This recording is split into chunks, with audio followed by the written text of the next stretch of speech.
What generally happens is if you ask the question the wrong way, it may trigger or activate some sort of racial trauma, and the conversation spirals, and now the conversation doesn't become safe. And so then they pull away and they're like, well, I don't know how to do this the right way. And so the AI provides this tool that just says, you can ask me whatever you want, and I'm just going to give you the answer. That's Christian Ortiz, and this is Well, That Went Sideways, a podcast that serves as a resource to help people have healthy, respectful communication. We present a diversity of ideas, tools, and techniques to help you transform conflict in relationships of all kinds. In this episode, we talk with Christian Ortiz about using artificial intelligence to help improve communication and understanding around bias. He's an entrepreneur, founder of Mod Atlas Media, and the developer of Justice A.I. I'm Sam Fuqua, co-host of the program with Alexis Miles. Hello, Alexis. Hello, Sam. And we're very excited to be joined for this edition of Well, That Went Sideways by Christian Ortiz. Hello. Hello, everyone. How are you? And thank you so much for having me today. So, Christian, I'd like to ask you to explain for people who are not familiar with AI what it is and what's different about AI from Google, for example. Absolutely. From a search engine. Yes, and that is a fantastic question. From going back from bare bones to the concept, what a GPT normally does, instead of, we have normally a question that we want to resort to Google to, and we will always put in some random question, and Google gives us about 10 to 15, maybe hundreds of articles on this topic. And we as individuals have to spend the time navigating through these articles and determining which sources are the best, or who are our most trusted sources. And then if the information falls through in some sort of way, then we have to kind of backtrack and then do some more research.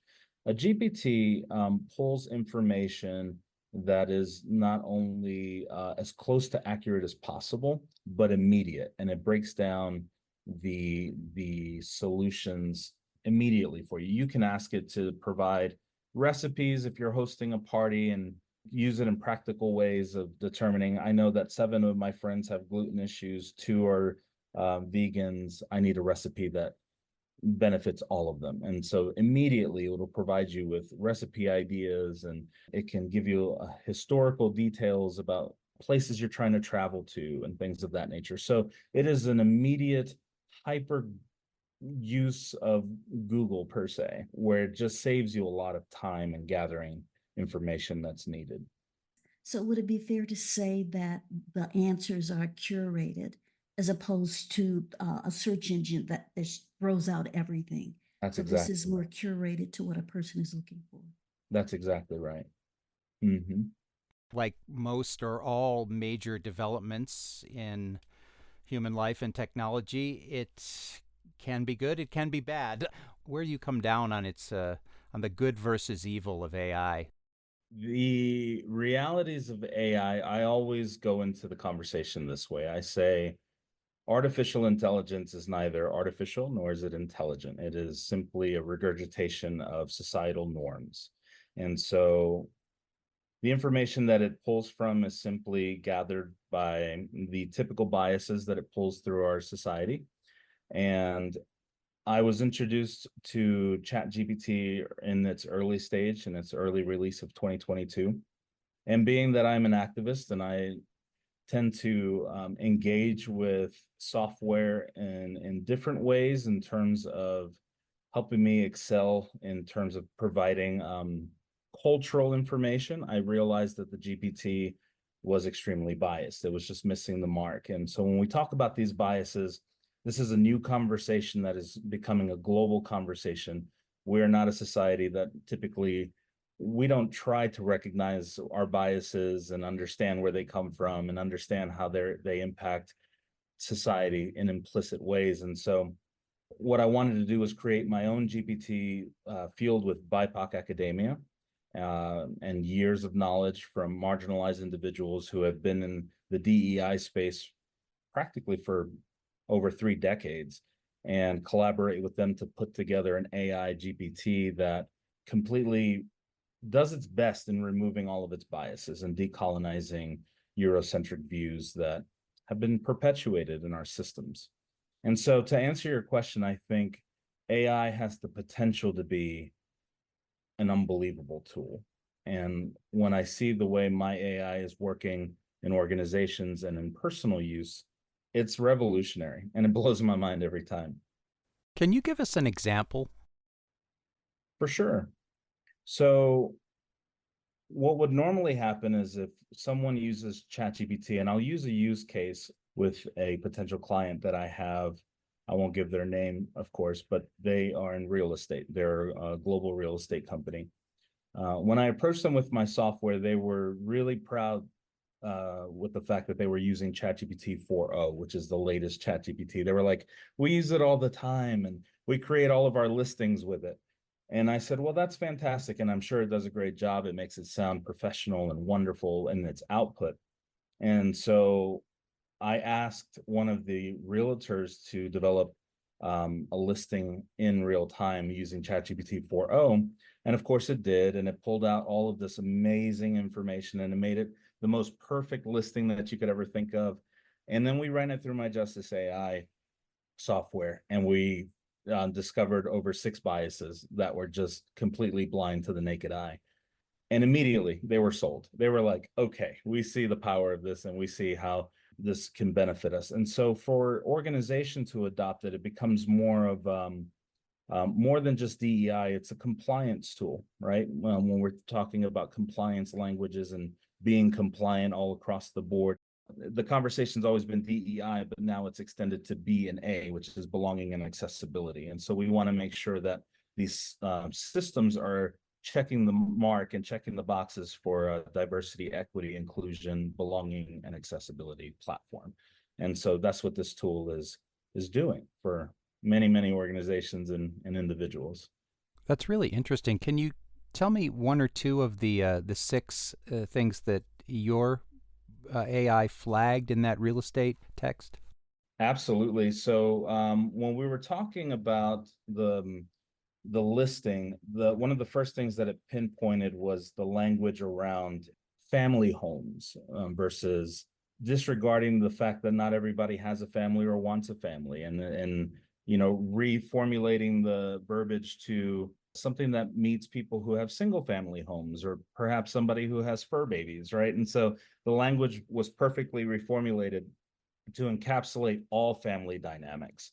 Another one was the usage of terms describing the area, making it sound like it was extremely lavish in lifestyle. And what happens is it alienates our BIPOC community individuals who also have money, who are also looking for great places, but also want places where they feel safe and welcomed and seen. And so the verbiage then encapsulated, it actually did a real live audit on the neighborhood to explain the diverse areas that surround the block as well, and these areas that they're talking about, so that it really focuses on culture more than just a lifestyle that maybe pertains to one set of group of individuals, right? And so, and the last one that was really stuck out was the accessibility piece. There was no mention of how accessible is this house for people who may be confined to a wheelchair, or what happens if you are in crutches, or what happens if you have mobility issues. And so it created and reformulated this entire section just for that. And so it was very impressive to see how it can fill in the blanks in all of those spaces. You talked a little bit about the data that the GPTs, is that the right Yes, GPTs are trained on? ma'am. So, and you talked about the data that your GPT is trained on. Correct. So does Chat, for example, or Gemini, do they have access to the data that you're using? And if so, why aren't they using it? Right. So OpenAI, who's the developer of ChatGPT, they allow other GPTs to integrate it from the back end. However, I would have to connect them from the back end using what they call APIs. And they call it OpenAI because it's roughly an open source AI. And in my hopes, in using an ethical GPT. It will teach others to be more ethical, for sure. That is the goal.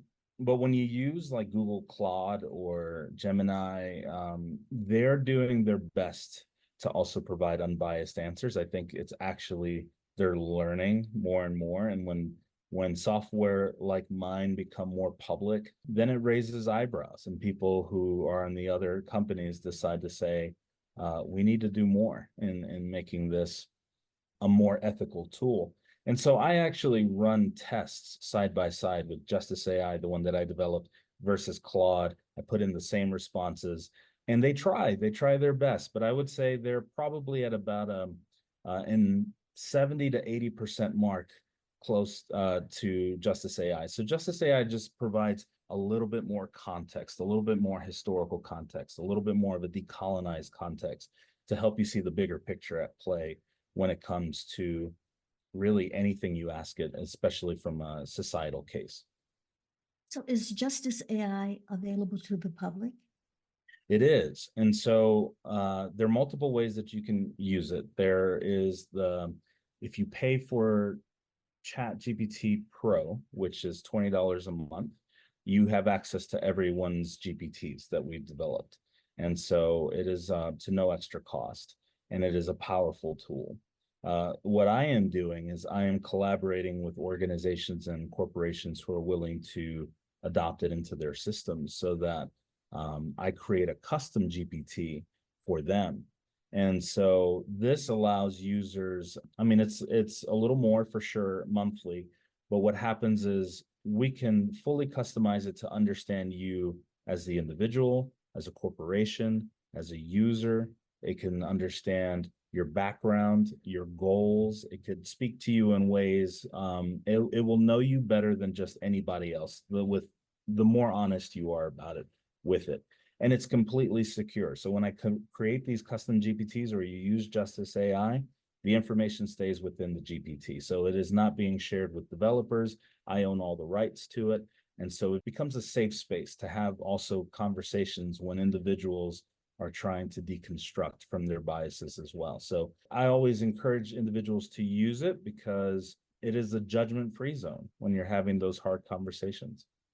I work in human resources, so this kind of resource sounds like it would be excellent for people in that field because we do a lot of DEI work. We do have lots of questions about bias, about discrimination, about many, many, many things. So can you talk about how it might apply in those kinds of situations? Absolutely. And I'm so glad that you asked this question because I come from a corporate background. Before I started my business, I worked with one of the largest credit card processors in the South. And I worked for major insurance companies, and I worked for several other corporations. And I've always found myself in my youth pigeonholed and met with the horrors of corporate America, right? And so I got to see firsthand the strengths and the weaknesses from a lot of HR departments, and how improperly they handled cases in terms of employee privacy and things of that nature, or discrimination in the workplace, right? And then understanding HR's role, that is to protect the company, not per se even the individual. Even though they're trying, there's a lot of stipulations and ways they have to speak to their people. And so with my HR background as well, initially this tool was developed for HR positions. I wanted it to be the HR DEI tool that they could use because for all of my HR specialists out there, they know that HR doesn't have HR. And what happens when you have an employee who comes to you with some outlandish case and the HR specialist just doesn't know how to navigate or have the cultural competency to be able to even speak to the matter that's at hand. And that happens so frequently, more so than not. And so I wanted them to have a tool that they can prep themselves with to be able to navigate these complex situations. And it becomes not only a tool that helps the individual become seen and heard and understood, and they feel taken care of, but it also becomes the mitigation tool for the business, right? So a lot of times organizations immediately, first question they ask is, well, what's my return on investment on DEI? And DEI becomes a very sensitive topic. And I had to realize that the conversation isn't actually DEI, it's compliance.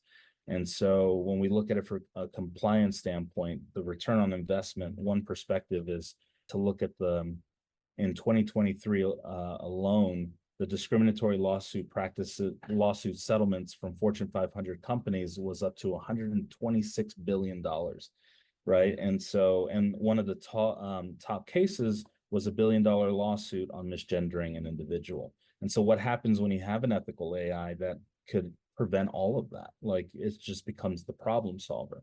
So to your point, I think HR is the number one target audience for this, for sure, in a corporate standpoint.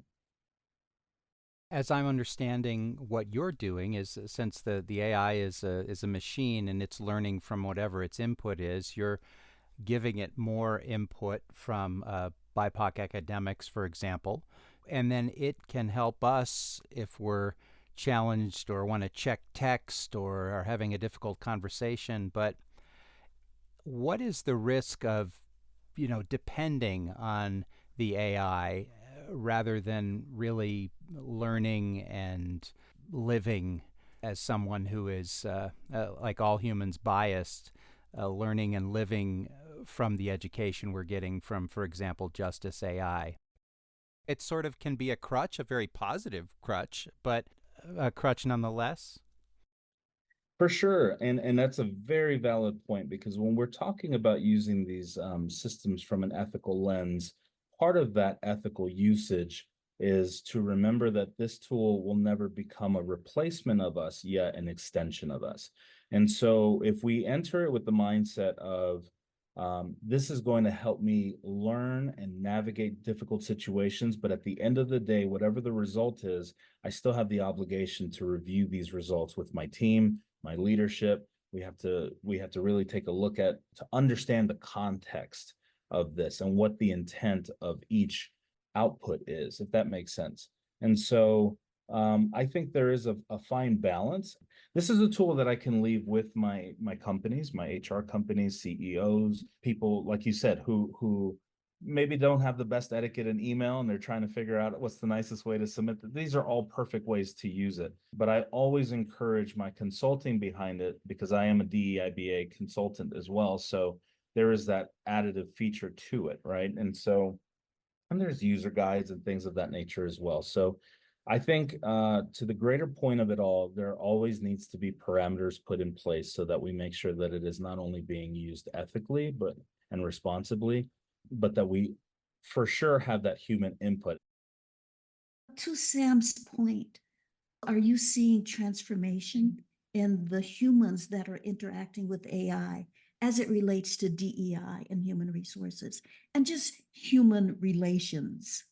Yes, absolutely. One of the strategies that I've implemented for this specifically is I actually created a YouTube series called Decoding Bias, where I provide examples of how to use the software in so many different ways. I have TikTok videos showing people how it analyzes snippets either from biased political headlines to actual transcripts from biased videos of problematic dialogue occurring that individuals usually cannot see through or can't identify in the moment. And so when they see those videos in particular, they're like, well, that's very interesting. I never thought of that perspective before. I never understood what's on the other side of what's happening there. Or so they start seeing things. As an individual case use, I've had I've had conversations with a lot of my white friends in the South who, they grew up in hyper-conservative households and they just believe what they believe and they never had a challenging perspective. And so now what happens when they use Justice AI is that the AI removes all of the emotion behind the conversation. This isn't a finger pointing conversation. They have the ability to ask it exactly what they want. And I have a video on this on one of my YouTubes, and this was probably my biggest case study, which was just beautiful to watch. My friend said, he told the AI, he says, I'm a white man. I have a Black coworker woman who I really admire and I appreciate it, but I told her the other day that she always sounds so direct and so angry when she talks to me. And I told her this to her face and she got extremely upset. And I don't understand what I said wrong. And what the AI did was, in a non-taking sides way, in an unbiased delivery, basically said, here are the factors that may be at play. There is this reality of this angry Black woman trope, and it explained all of this. There's a reality that Black women in particular experience in the workplace where they are perceived this way and they're misunderstood with the way that they're. So it broke this whole dynamic down, and then it gave him recommendations on how to repair that friendship. And he asked it to expand on it, and then he came up with this apology that he felt comfortable and memorized, and literally brought it up to her, and it was probably 2 sentences, and they're really great friends today. And so he has then since used the tool to help him understand how to deconstruct from his biases, from all of his beliefs that he grew up with. And he told me, he says, ultimately, what I realized, he told me, is that I needed a safe space to be able to do this. And we got into this conversation of this reality that not many people, this conversation that I realized that isn't had enough, is that when our white brothers and sisters want to deconstruct from their biases, and they try to have these conversations with their Latino friends, their Asian friends, their African American friends, what generally happens is if you ask the question the wrong way, it may trigger or activate some sort of racial trauma, and the conversation spirals, and now the conversation doesn't become safe. And so then they pull away and they're like, well, I don't know how to do this the right way. And so the AI provides this tool that just says, you can ask me whatever you want, and I'm just going to give you the answer. No emotion, no finger pointing. And so he said, what I realized was that we need safe spaces for this. And I said, more importantly than safe spaces, we need brave spaces, because it is the bravery that it requires to even ask the question, and then the bravery it takes to learn. In the 2 years you've been deep into this work with AI, what's been the biggest surprise for you, whether it's working with the machine or working with the people? That's a very good question. I would say both, for sure. I would say the finding how biased our systems are has been surprising. And it's an education that's ongoing for me. When I first started the software, it was able to pick up 180 biases. Now it lists over 350. And so that could all be implicit and used against marginalized individuals systemically and through society and through literature. And so the education process from that has been surprising for me. I've been in this space probably since 2015, full-fledged activist, deconstructing, constant education. And when you realize that there's so much more work to be done, it is a shocker, but it inspires me to do more. From the personal aspect with people, I think my biggest shock was the hesitation that corporations have to adopt it, where they realize that it can actually reformulate inclusive cultures and build inclusive cultures. And you have people who've been stuck in their ways since the 60s.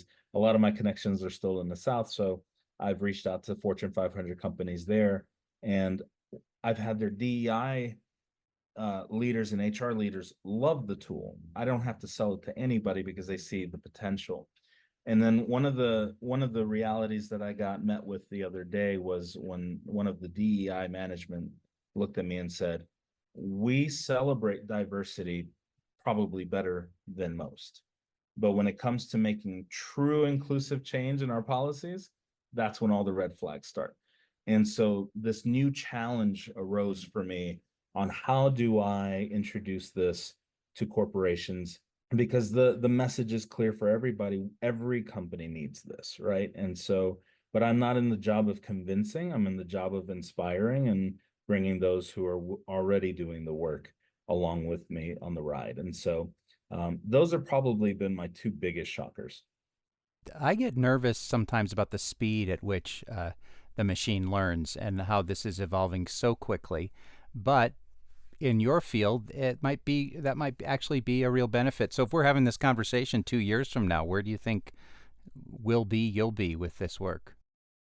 In 2 years, my goal is to be in at least 40 to 50 Fortune 500 corporations doing the work that way, and then having thousands upon thousands more use it through a personal lens. Educators, my goal is also to get this in the hands of all the libraries in the country, to have a Justice AI account that somebody could use for about an hour once the word gets out more and more. Imagine the amount of homeless people or struggling people who have access to technology to help them better themselves in ways that I also was homeless for a year, so I know the community so well just in the year that I was that was over 20 years ago. And so to have resources like this is life-changing and powerful. And to your point, Sam, I think the reason why it also evolved so quickly is because the information has been here all along. It's just never been mainstream, and it's never been publicized in ways that traditional education has been publicized. And so I think when this becomes, when I start partnering up with more and more people, the tool becomes more and more powerful. And yes, to my benefit, I hope it happens overnight. I would imagine people hearing this might feel some excitement, to know that there's a safe place to go to ask all kinds of questions, no matter how those questions sound, no matter how filled with bias, assumptions, and all of that. There's a safe place to go and get some feedback. And Absolutely. you were talking about the feedback. And in my experience, you can specify, I want some really gentle feedback, or give it to me. Don't be soft, don't beat around the bush, just give it to me over the head. So That's you right. can ask for the kind of feedback that you want in a safe place and try things out ahead of time, especially in these sensitive areas. Let's use, for example, someone who knows how to Google, but they've never used AI at all. Would you just take us through the very first step that person would take? Absolutely. And what happens is they would have access to the website, chatgpt.com or chat.openai.com, and it would take them to their GPT. And they would hit this little message GPT. What happens is the GPT automatically gives you 4 examples of how to start a conversation. You hit a button and it tells you what it can do. For example, there's one here that says, what to do, 5 creative things you can do with my kids' art. And it breaks it down in 5 different ways. You can start these conversations. It automatically walks you through the process. Now, once you get familiarized with the system of asking questions in different ways, I always encourage users to look at YouTube videos. I teach GPT courses. I always encourage, there's so much knowledge out there for this. And, I will never get upset if they don't sign up for my courses. I may not be easily digestible in the way that I deliver my information. So I always encourage people to find their creators, find their educators on this, and just there's walkthroughs on how to use these things, right? And so I always tell people, familiarize with your GPT 3.5, ask as many questions as you could possibly ask it, and then pay for the upgrade, the $20 a month. Use the 4.0 and watch the difference that it makes. It's more intelligent. I believe by springtime, they're going to release 5.0, which is supposed to have genius level answers and responses, and no hallucinations, and it becomes an even better software, which is also going to be implemented in my Justice AI, so it's even going to enhance that. So for the process, I would always say start slow. Don't beat yourself up when you're entering this. This is a lot of information. When Google came out in the early 90s, everybody thought it was either a fad or a nightmare, or it was going to be the craziest thing. And this is where we are with the GPTs. The GPTs are tools that not only have revolutionized the world today, but they are going, just like the internet, the GPTs today are going to look completely different in 20 years. And we're going to get to a point where, as business owners, as entrepreneurs, as corporations, they're going to all need a GPT just as much as they need a website today. So this is where we're headed with this thing. And so because it's such a large initiative and a large transformative part of our society, to your point, in telling the listeners on how to approach this, I just say approach it slowly, but be proactive and learn as much as you can, because this is really not going anywhere as long as we move forward. And anybody can learn to use this. It's not reserved for the college educated, the elite. Absolutely. Anybody can use it. Is that right? Can I add to that? That is a fantastic point. So I would love, my mother told me to share this story because it was hilarious to me, and beautiful and actually emotional for me. My mother came to America from Puerto Rico in the 60s. Third grade education, was never technologically inclined. She figured it out. She was resourceful. She figured out smartphones and laptops and computers, but tech and software was just not her thing. When she was growing up, she clearly grew up in a time where, especially in Puerto Rico and in Latino culture, misogyny runs rampant, homophobia, transphobia, all the things, all the biases run rampant in our community. So my mother had this upbringing with all of these ideologies that I grew up with, and biases that I never adopted, but they were clearly present. And it was it contributed to a lot of our headbutting that it does in a lot of our communities and a lot of our families. We have this reality that not a lot of people want to talk about. I'm completely open about it all because we've overcome it as a family unit. But my mother had an issue with my kids being queer, and we had a whole thing, right, years and years ago. And I think it was this year she called me and she asked me how my son was. And she said, does he have any, is he seeing any boys or seeing any girls? And she said it so nonchalantly. And of course I paused and I was like, I didn't know where this was going. And she said, did I lose you on the call? I said, no, I'm here. I said, no, he's not seeing anybody. And she said, oh, okay, well, I just want him to be happy. And I want him, I love him and blah, blah, blah, which this whole narrative was completely foreign in our conversations. And she never had a comfort with this.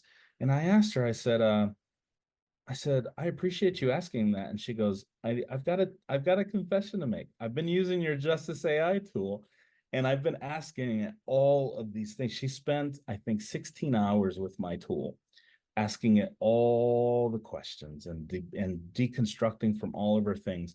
And what I can tell you is that her experience is it made her feel like a new person, and she's in her 80s. And so for that to be my ultimate test case, to tell you that this thing is so real and so powerful for any individual of any age, of any experience, to be able to use it personally to deconstruct. It was a beautiful moment for our family and for all of us. And so I was kind of speechless. Well, Christian Ortiz, it's really been exciting and interesting to speak with you. Thank you. Same here. Thank you so much.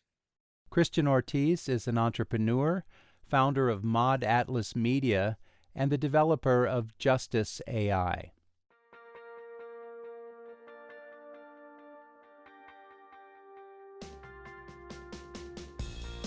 Thanks for listening to Well, That Went Sideways. We produce new episodes twice a month. You can find them wherever you get your podcasts and on our website, sidewayspod.org. We also have information on our guests, interview transcripts, and links to more conflict resolution resources. That's sidewayspod.org. Our production team is Mary Zinn, Jess Rao, Norma Johnson, Alexis Miles, Alia Thobani, and me, Sam Fuqua. Our theme music is by Mike Stewart. We produce these programs in Colorado on the traditional lands of the Arapaho, Cheyenne, and Ute nations. To learn more about the importance of land acknowledgement, visit our website, sidewayspod.org. And this podcast is a partnership with the Conflict Center, a Denver-based nonprofit that provides practical skills and training for addressing everyday conflicts. Find out more at conflictcenter.org.